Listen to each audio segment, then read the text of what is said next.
Welcome to Education Matters, presented by the Public School Forum of North Carolina. I'm your host, Mary Ann Wolf.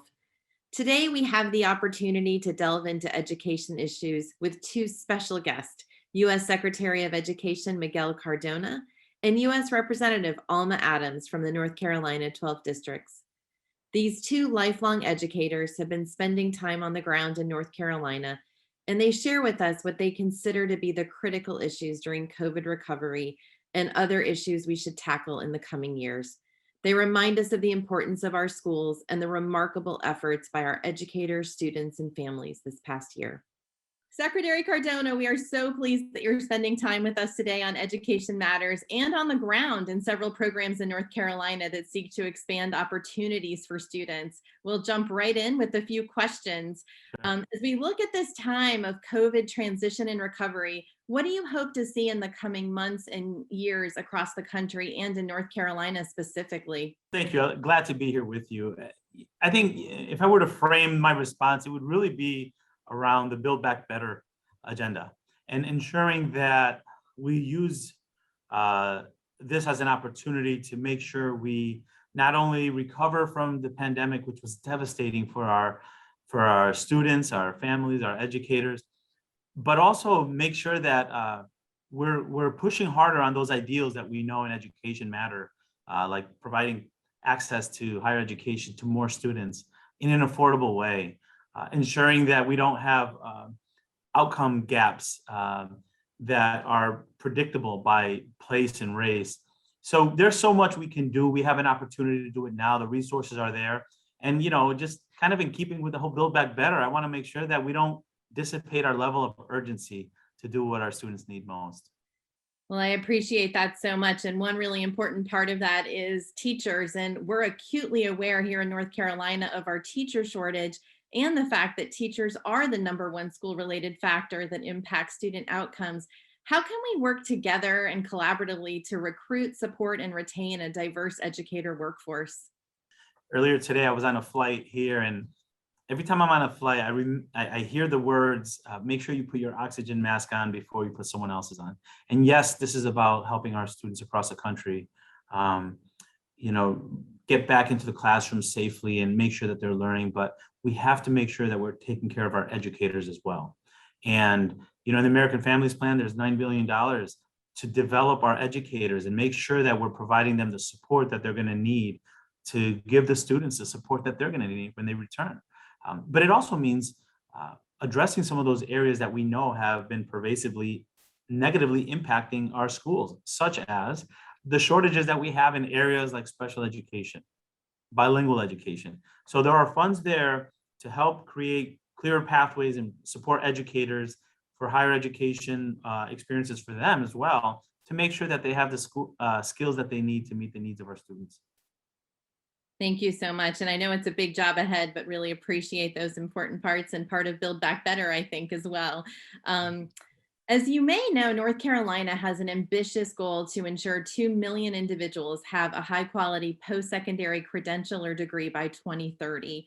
How do you see the potential for efforts to reach this goal, intersecting with equity and changing the future of North Carolina? Yeah, what an ambitious and positive goal. I love it when I walk into states and I see that they're moving, they're pushing, they're really raising the bar, and then we have a role to support them. So that's what's happening here in North Carolina. And it's critically important that in this effort, we lift best practices, but we also support efforts here to make sure that there's a through line between the pre-K-12 system, the 2-year college system, the 4-year college, and the workplace needs.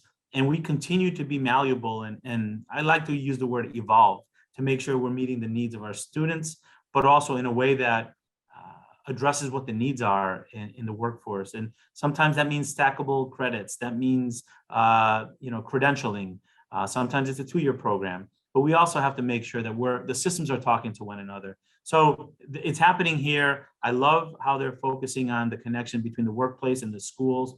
And, in the American Families Plan, again, community college for all, think about the impact that would have, not only here in North Carolina, but across the country, if we make that accessible to all, and we make those programs feed into the workplace needs that exist it's good for everyone. It's not only good for the students, it's good for the economy as well. Such a great reminder. And I'm really curious to see how we can utilize this opportunity to also connect with our need for educators and high quality educators. So I'm hoping we can keep that conversation going at some point as well. One of the other areas I know that you're focused on is quality program that supports students outside of the traditional school day, because that is so important. And in North Carolina, for every student in an after school program, we have 3 more that are waiting to get in. How might we work to increase support for those after school or out of school programs? Right. As a former school principal, I can tell you the success of my students from 9 to 3 was very much influenced by what they were doing outside of those hours, right? And what supports they had and who they were around. So the emphasis, not only in the AFP, but also in our budget on community schools and ensuring that we're partnering with agencies and providing funds to those groups who provide fantastic after-school programs for our students. Not only does that help our students, but it helps our families. Many parents are working till later in the day, and we want to make sure that our students are in places where they're being nurtured, where they're getting the support, the academic support that they need, but also the enrichment. I'm fortunate that my children could benefit from programming that I can provide. There's too many students that rely only on what the schools provide. So this is going to go a long way to leveling the playing field and giving all students an opportunity at success. Thank you. And one of the other areas you referenced with educators and needs was how do we support our students with special needs? And I'm curious what your thoughts are on how we can ensure how our students with special needs have robust access to the supports they need to succeed. I don't know that there was a time, as long as I've been an educator, that this question or the response to this question mattered more. Our students with disabilities have experienced the pandemic, and unfortunately, sometimes the impact of the pandemic was greater for them because they didn't rely solely on a laptop to get the support that they need. I recall conversations with parents who had children with autism and who told me, the laptop alone and the broadband is not going to help my child. So we need to do better.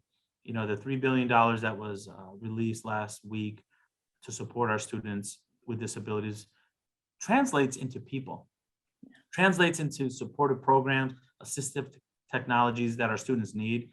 We have to catch up. We have to accelerate our efforts to give them what they need.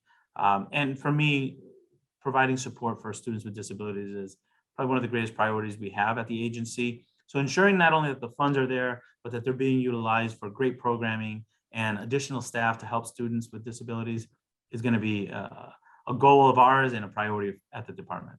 Well, we so appreciate that. And in our final minute, I'd just love to give you the opportunity to share anything else you'd like stakeholders across North Carolina to know.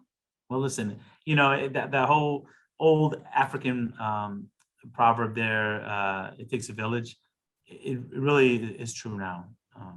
I want us to collectively come together to support our students, our learners who need us now more than ever. The funding is there, the urgency from the president is there. Now it's time for all of us to translate that into action that gives our students an opportunity not only to get back to school safely, but really to enhance their experience, where we can have systems working together, making sure our families and their voices are listened to when we're making decisions. We're lifting up our educators, lifting up our students, lifting up our communities. I know we're going to build back better. It's going to take a lot of work. It's not going to get any easier. It's just going to be different work, but it's important work, and our students are waiting. Well, Secretary Cardona, thank you so much for spending time with us today on what I hope will be the first of several conversations over the years, and we're grateful for your work. After the break, we will be joined by Representative Alma Adams from North Carolina's 12th District. Education Matters is brought to you each week in part by Town Bank, serving others, enriching lives. It is our pleasure today to have U.S. Representative Alma Adams with us from North Carolina's 12th District. Thank you so much for joining us. Thank you. Thank you for inviting me. My pleasure. Representative Adams, I know that you joined U.S. Secretary of Education Miguel Cardona, who was on the first segment of our show, on a visit to Johnson C. Smith University, one of several historically Black colleges and universities in North Carolina. Can you tell us a little bit more about your visit and your time with him? Let me just say what a pleasure it was, first of all, to have the secretary with us. He could have gone any number of places, and he chose to come to this district, which we have certainly appreciated. And it was clear from his visit. First of all, we started at Johnson C. Smith, and it's clear from his visit that HBCUs are a priority for the Biden administration, and we cannot build back better without our HBCUs. So I'm thankful to have the first vice president with an HBCU education in the administration. And I'm just confident that they're going to continue to champion the needs that these schools have. It is an investment that we make, but we also had time to spend at Park Creek Elementary School, where our teachers are working hard to prevent learning loss during the summer months. And we got to visit a classroom and also to engage with parents and teachers as well.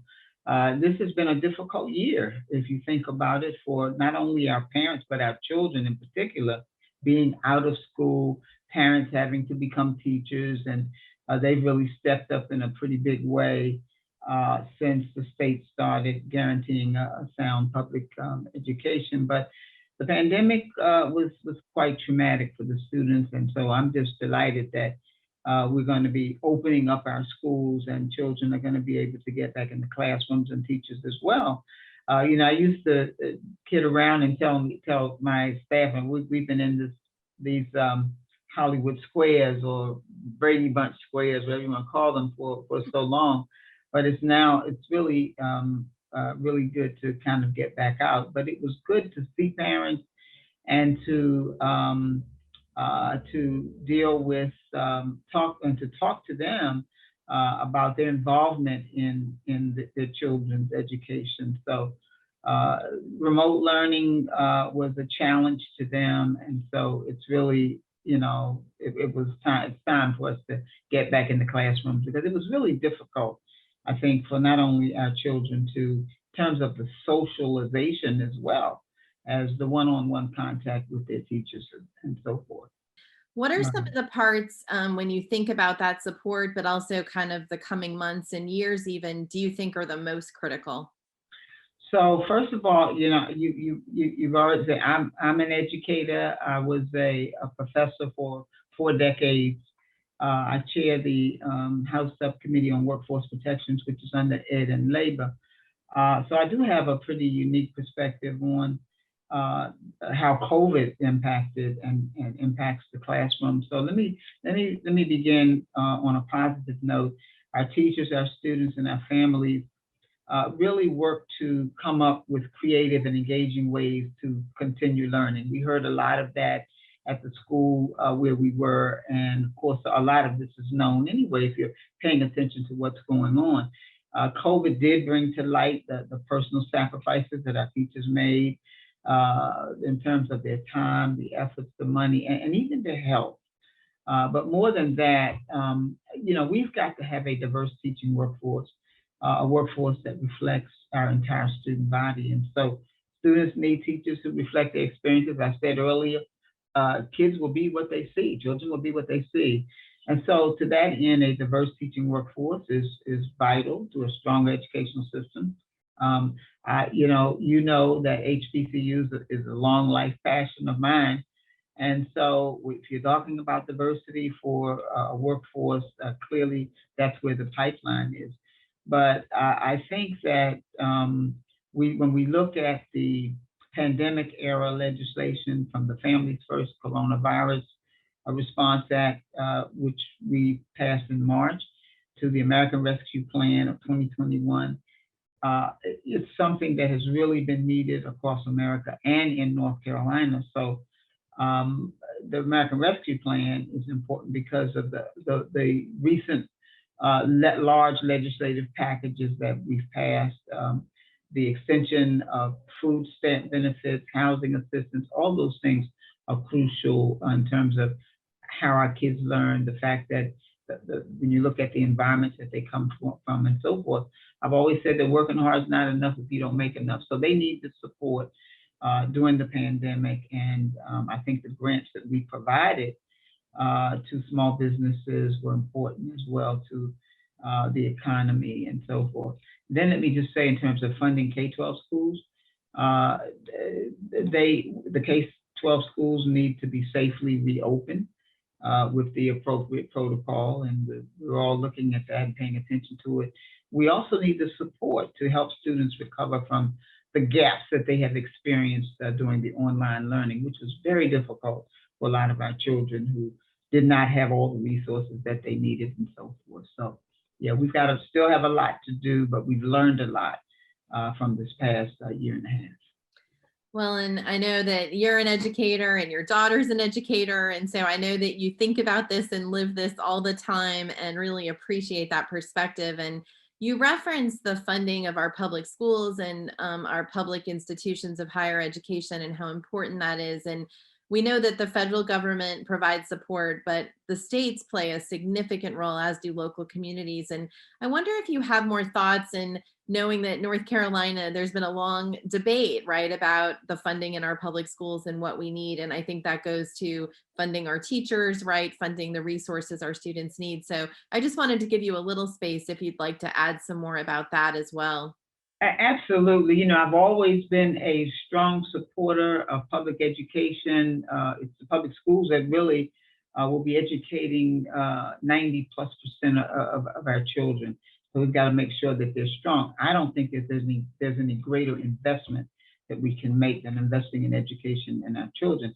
So I don't know if we can truly comprehend the effects of the pandemic on equity in our schools. For example, I am so very glad that Charlotte-Mecklenburg schools and the county commissioners resolved their funding dispute because however well-intentioned, a global pandemic is not the time to starve our schools of resources that they need. But in many cases, students did not have access to the meals, to the school supplies, to broadband.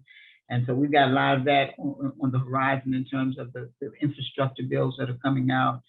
And so online learning, while we did that during the pandemic, it has filled in some gaps. We still are concerned. Still are concerned about the absenteeism, which has been brought up, which has been a problem with severe repercussions, and how students learn when they cannot attend online classes because of the inequities that they experience, such as no broadband or the lack of access to it. So there are practical considerations for families to take into account as we sort of navigate through the pandemic. But I was just so happy to hear from the parents in terms of the things that they tried to do, and the teachers who were sort of creative in their approach to really getting students to not only learn during the pandemic, but to be able to keep up. So yeah, so we still have a lot to do, but we cannot afford not to make those investments in education. And if you're looking for a diverse workforce, HBCUs, of course, provide the kind of lifeline, the kind of workforce that we need. And it is a pipeline, I think, to the diversity. We need to make sure that the students that are in the classrooms are able to see teachers who look like them, who reflect their experiences and so forth. So in terms of a diverse teaching workforce, it is vital to a stronger educational system, which is clearly what we want here in Mecklenburg, as well as throughout our state and our nation. So, education is the key. Think about what W.E.B. Du Bois said, that of all of the civil rights for which the world has struggled and fought for 500 years, the right to learn is undoubtedly the most fundamental. And I keep that in the back of my mind all the time so that we can ensure that that fundamental right is guaranteed for each and every student, regardless of how much money is in their pockets, how many parents are in their homes, what neighborhoods they live in. Each child deserves a quality education.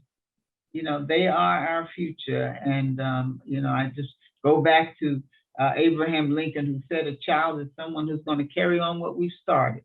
When we're gone, they will attend to those things that we think are important. They're going to move in, take over our churches, our schools, our corporations. They'll take control of our cities and our states and our nations. And Madam Chair or Madam School Board, you can make all the policies that you please, but how they are ultimately carried out will depend on the children. And so all of our books are going to be judged, praised, or condemned by them. Why? Because the fate of humanity is in the children's hands. Well, thank you so much. And hopefully this will be the first of many visits. And after the break, we will have our final word. I have frequently mentioned that the pandemic has reminded me more than ever before that our public schools truly are the hubs of our communities. From providing the time and space for students to develop deep social connections with peers and adults, to ensuring students' nutritional and mental health needs are met each and every day, to meeting the academic needs and goals of our students, our schools play a crucial role in shaping and supporting each of our communities. With 1.4 million students in our public schools, representing well over 90% of our K through 12 students, and even more when you consider our public community colleges and universities, our schools are vital for our students, our families, and our state. This week, I had the opportunity to talk with U.S. Secretary of Education Miguel Cardona and U.S. Representative Alma Adams after their visit to Charlotte. Both reminded me of the many leaders we have that understand how our public schools serve the public good and are working to ensure that our schools and school districts have the financial, community, and human resources they need to provide a sound basic education for all students that ensures every child is positioned to reach their full potential. They also reiterated the heroic efforts that our educators and staff, from teachers to bus drivers to food and nutrition to district leaders, have played in meeting the moment and the students' needs. Before our discussion on today's show, Representative Adams and Secretary Cardona had the opportunity to tour Paw Creek Elementary School in Charlotte to visit Camp CMS, led by Charlotte Mecklenburg Schools, which is a free, full-day, in-person summer experience for K through 12 students who need additional supports. It's just one example of the innovative programs that are being offered across all of our school districts this summer, designed to address academic gaps that students have had both before and after the pandemic. And they are great examples of how federal COVID recovery support, partnered with state and local resources, can help pave the way for our schools and districts to emerge stronger than ever in the wake of COVID-19. However, federal COVID funds are designed to pull us through a period of recovery. In order to maintain the strong foundations we are building, we must make sustainable, recurring state investments in our public schools in order to ensure our children and their children are set up for educational success for generations to come. We need investments in teachers, who are the #1 school-related factor that impacts student outcomes. We also need to invest in principals, who are second only to teachers and their potential to affect our children's outcomes. We must build pathways to post-secondary opportunities and attainment of high-quality credentials and degrees. We must invest in early childhood opportunities and after-school programs, which we continue to have a shortage of in North Carolina. I appreciated how Representative Adams reminded us that these are investments in our future, not a burden or a cost, but true investments that are critical, not only for our students and our families, but for North Carolina, our economy, and our communities. As we continue budget negotiations this summer for the 2021-23 budget cycle, remember that our state has an additional $6.5 billion in state revenues to spend over the next 2 years, which positions us well to make strong investments in our schools. There's never been a better time to invest in our young people and the necessary supports that ensure they receive a high-quality public education. Let's do it now, and let's do it with strong, recurring investments that will pay dividends over the decades to come. Thank you for taking time with us to learn and think about education. That's all for today, and we'll see you next week.